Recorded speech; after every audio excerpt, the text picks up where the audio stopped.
बिहार से इस वक्त की अहम खबर, वजीर कानून कार्तिक कुमार का महकमा बदला गया।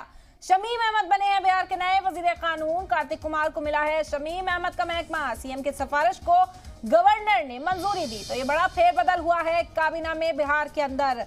आपको बता दें, मुसलसल वजीर कानून कार्तिक कुमार को लेकर चर्चा तेज थी और उनको बर्खास्त करने की भी मांग की जा रही थी अपोजिशन की जानिब से, क्योंकि उनके ऊपर तमाम इल्जामात लगे हुए थे। लेकिन यहां पर एक बड़ा फेरबदल किया गया है काबीना में। ये हम अपडेट आप तक पहुंचा रहे हैं। शमीम अहमद को बनाया गया है बिहार का नया वजीर कानून। अब वजीर कानून बने हैं शमीम अहमद, वहीं कार्तिक कुमार को शमीम अहमद का महकमा दे दिया गया है। वजीर कानून कार्तिक कुमार का महकमा बिहार के अंदर बदला गया और ये वजीर कानून की जो जिम्मेदारी है शमीम अहमद को सौंपी गई।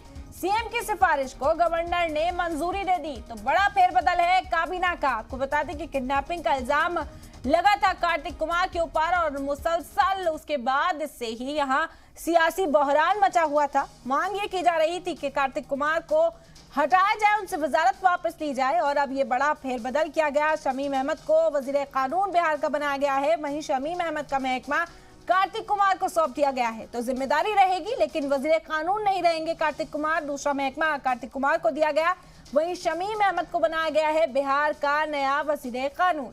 सीएम की सिफारिश को गवर्नर ने मंजूरी दे दी। ये बड़ी खबर इस वक्त की बिहार से आप तक पहुंचा रहे। कार्तिक कुमार को लेकर लगातार सियासत बिहार के अंदर की जा रही थी। बीजेपी का ये कहना था कि इन्हें ओहदे से हटाया जाए, इनके ऊपर इल्जाम थे, इन्हें काबीना में जगह नहीं दी जानी चाहिए। लेकिन अब यह ओहदा बदला, शमीम अहमद बन गए हैं बिहार के नए वजीर कानून। बड़ा अपडेट है बिहार से इस वक्त आप तक पहुंचा रहे।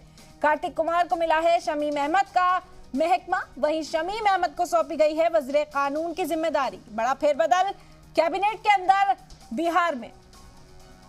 बड़ी खबर इस वक्त की आप तक पहुंचा रहे हैं।